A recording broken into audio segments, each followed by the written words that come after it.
So to all you women out there who want to study or work abroad, do you think it's going to be easy or challenging? Welcome to China Coaching, my friends. I'm Rob, and we all are all about helping you on your cross-cultural journeys. In this video, we're going to be talking about some of the challenges that women face wanting to study and work abroad. And Nikita is going to share her story to kind of inspire and motivate you. And you guys are going to learn so much. My friends, thanks so much for tuning in. I'm really excited to introduce Nikita, our guest speaker. So Nikita, go ahead and introduce yourself. Hi Rob, hi everyone. Hope everyone is doing well. Myself Nikita Gupta. I'm currently one of the founders of my own startup, which is called FangPath. But I think someone who has stayed in Singapore for 5 years, have worked with the leading global network groups called, namely like Omnicom Media Group, WPP, as the senior data analyst, someone who has been nominated twice in the Leader category for Women in IT Awards Asia, someone who loves traveling and has traveled to more than 17 plus countries. But I think all this was not at all easy. There were some struggles, something many young Indian ladies will actually face, and they have been facing it. And I want to share my story today, which I've never told anyone before, to support and to give guidance to the young women outside there and give them more encouragement through my story. Awesome. And Nikita, where are you originally from? So I'm originally from Ghaziabad. Actually, it's a small city near Delhi, the capital of India. I did my bachelor's in Noida, from JP, and then I did my master's from Singapore. I stayed there for, as I mentioned, for more than 5 years, and then I recently moved to the United States some months back. Awesome. Yeah, when I was working in Delhi, I went all over the NCR. So I've been to Ghaziabad, been to Noida, some great food in those places. So let's start at the very beginning of your journey. Nikita, thanks so much for telling your story today. And what inspired you to want to go abroad and pursue those studies outside of your home country? It's like the inspiration came from the idea of seeing the freedom outside everywhere except India. So whenever like I used to see a lot of movies, or whenever I used to see like friends or relatives, like their daughters used to go, the kind of freedom is there. And as a girl, when you see, or as a woman, you see that there's no foundation of not coming late to the house or going anywhere outside alone, or like on top of it, in the industry department also, you have an exposure, you can do several things, you can try out different things. But in India, a lot of conservative minds are there, social pressure is there, as well as a woman, you're always kind of forced to kind of get married, settle down, and have a family as soon as possible. So that pressure was always there, and I wanted to kind of do something of my own, become an independent, and kind of create my own name basically. So I thought, like, why not try something outside India? And on top of it, definitely I wanted to study more. That was also one of the objective. And I've always seen that lot of great institutes or colleges are there, universities are there globally. So I chose Singapore because I was inclined on studying analytics. And in Asia, in the whole Asia, that particular university, Singapore Management University, has the best analytics course. So I chose that, and I thought that it will be near to my home because Singapore is just like 5 hours. So I was like, why not go there? It's easy for me to kind of travel back. In fact, my parents can also travel.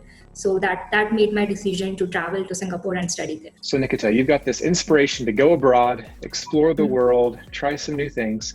How did your family take it? To tell you the truth, when I told my parents, it was a big no. Like, they straight away said, like, we can't allow our daughter to go and study abroad. So my parents, especially my mom, was in the mindset that you have turned, I think I was 21 or 22, I think. And they were under the mindset that you should get married. We will find you like a good spouse, a husband, and you should settle down. This is the right age. And if you delay it, and on top of it, if you go abroad, it will become difficult for us to find you a perfect match or the right person basically. So that kind of pressure started coming on me. They were like, we can't allow you to go. But I had made my mind. I wanted to go and I wanted to study. So I told them that even if they are not agreeing to it, even if they don't will support me, I will take some sort of loan, or I will do something on my own and I will go. Like, I don't want it to kind of go or fight with them, but I want to make them agree that, okay, this is very important. I wanted to make them understand that how important this whole degrees for me, or how important that step for me to go abroad and study. So definitely took me like some months, some years, and like even before like to apply and to get through that, I started working. Like after my bachelor's, I did an year. I worked as a software engineer in an IT firm, just because I wanted some money to apply for the applications and to give my GRE, because I don't wanted to take it from my parents. And even if I would have told them, they would have said no. So I applied, I earned money, I went for the applications, I applied for some universities in US also, as well as in Singapore. When I got the admit, then I told my parents, because I never wanted to tell them in the whole process, because they might have cancelled the whole thing, or they might have said that, okay, we are not even allowing you to give your GRE exam. So basically that was like a lot of struggle to make them manage, understand that it's very important, definitely for me and for my career. And this is really, I want to do something. So yeah. Once you got your admissions, were they able to be more supportive for you? Not really. Like Okay. in the starting, it was very difficult to make them understand that this is what I've decided and this is what I wanted to do. So my mom was clearly like opposite. Like she was like she don't want it to let me go. She was like after my dad to find a groom as soon as possible and stop me to going abroad. And she was like, okay, you can work in India only for some time, and then in the meanwhile we can do all the things. But my dad supported me, but on top of it, he did a lot of research. Like he talked to like 50 people, how is this university, how is this course, will this be okay or not. So a lot of those pressure and those things were there, but I think in the end he understood that it's really important for me, and he agreed to it. And that's why I I was there in Singapore. Great. So took some time, took some effort, especially some initiative taking on your part. Studying abroad just doesn't fall in your lap. So once you got there in Singapore, was everything super easy and fun, or were there major challenges you faced as an international student? There were a lot of, not issues, but lot of pressure as an international student, because it's a very small country. Like you don't have that much of opportunity like you have in US or in India or anywhere else, because a small country, limited opportunities are there. And people like, it's very small community. Like if you go and interview in one organization, people get to know you and they remember you basically. So you might find the same person maybe down the line in 2 years in another organization. So it's that small, like people. So that's why like you need to crack and you need to get in. And on the same hand, as an international student, the visa issues were there for sure. Like it's there in US, it's there in Singapore also. The only difference is that there is no lottery system like H1B, but there is an issue. Like the visa there is called EP, that's employment pass. So everyone need to have it, and you can get it only when the company can sponsor you. So if the company don't have the quota to sponsor an international student, your EP won't come. So the government will, MOM, that is called the government there, they will reject your application. So you need to see, I have gone through and I have applied for more than 1,000 jobs, like when I was graduated. Like from my day when I started doing my networking on LinkedIn, I applied, I started giving interviews. Some used to reject me saying that you still have like 6 months, 7 months, 8 months down the line, why you are looking for a full-time role. So they used to reject me. Sometimes they like the things that was not that easy the whole 1 year, but I tried my best. I did my 2 internships while I was doing my master's, and I could manage. I don't know how lucky I was, but I could manage to get my first job even like 2 weeks before my course was ending. So luckily I got it, and I could manage and I could start my first full-time role as soon as I completed my master's.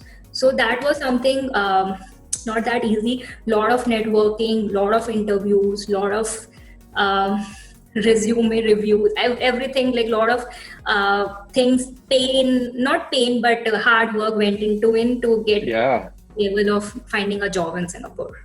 Yeah, it's not easy. You have to do lots of hard work, make lots of mistakes and learn and try different things. And that's the story of most international students around the world, I think. It's not the glamorous thing they see in Hollywood movies, but real life is a challenge and can be depressing and discouraging. You can overcome it. And so with that in mind, Nikita, what are some encouragements that you have for women who want to study or work abroad? I mean, to every woman who is outside, like they're looking for an opportunity, whether it's in the form of masters or whether in the form of job. I mean, I just want to say, like, go way deep to the path, like where your passion and your ambitions leads you. Do what you want to do, not what your parents or society wants you to. And on the same hand, be an open-minded, be patient, and never give up. I think everyone has an opportunity to change this world, and you have every right and the power to go ahead in life and achieve whatever you want. I think every person now and then get judged, so we should give our best effort to and not let their judgments to get into our heads. And whenever you get a chance, just grab it up like a rat who finds a piece of cheese. So and I think it's all to my lovable women outside there. Just keep on working, just keep on trying, and I think every woman, every girl outside there has the capability to achieve their dreams, and you should just try and keep on going. That's great, some good inspiration. So real quick for this video, we've got our chai question here. So the chai question for you viewers is, what challenges have you faced in your international journey?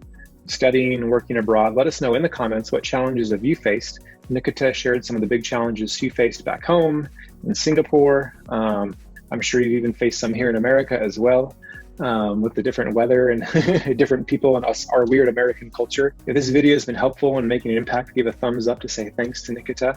But let's continue. Nikita, first, what brought you to America then? You did your master's in Singapore. Sounds like you even worked there. How'd you come to America from there?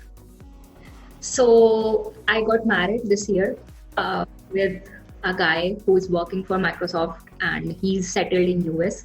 So we had a discussion that whether we should move to US or whether we should move to Singapore. But then we decided finally on US because of various reasons, and the one major reason was that my family, like my brother, has also moved and joined one of the good universities in US. So we were like if the family is also moving and if we are going to stay in one place, it will be good for us and for our parents. Then maybe we can ask them also come and visit us.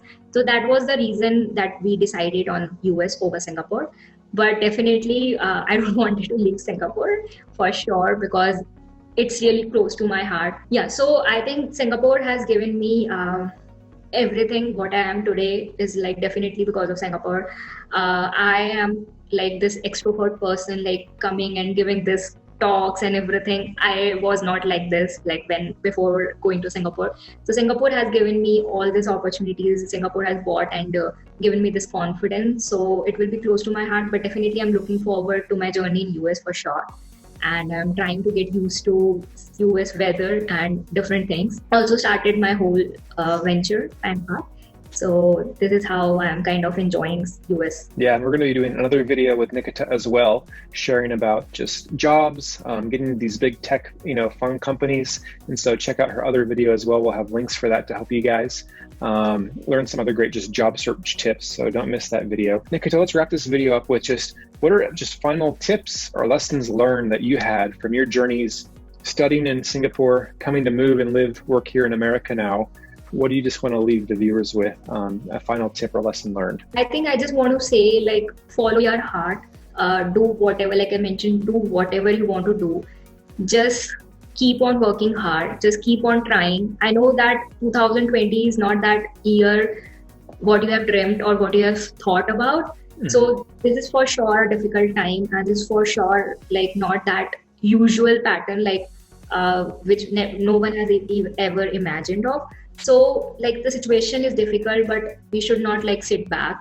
We should keep on trying. We should try our best, and on the same hand try to reach out to the right resources, because in this time lot of people are doing lot of activities which are not good, right? Like they're doing a lot of XYZ things which are not relevant. So just try and see, research about it, read about it, and talk to people whom you think are relevant and have the right mindset, so that they can help you come up with the right opportunity. And that is what I think we are looking for till this whole period or the whatever is going on is kind of ended basically. I agree, like flexibility, adaptability, pivoting, those who can maneuver during this season are the ones who are going to find the opportunities that are available.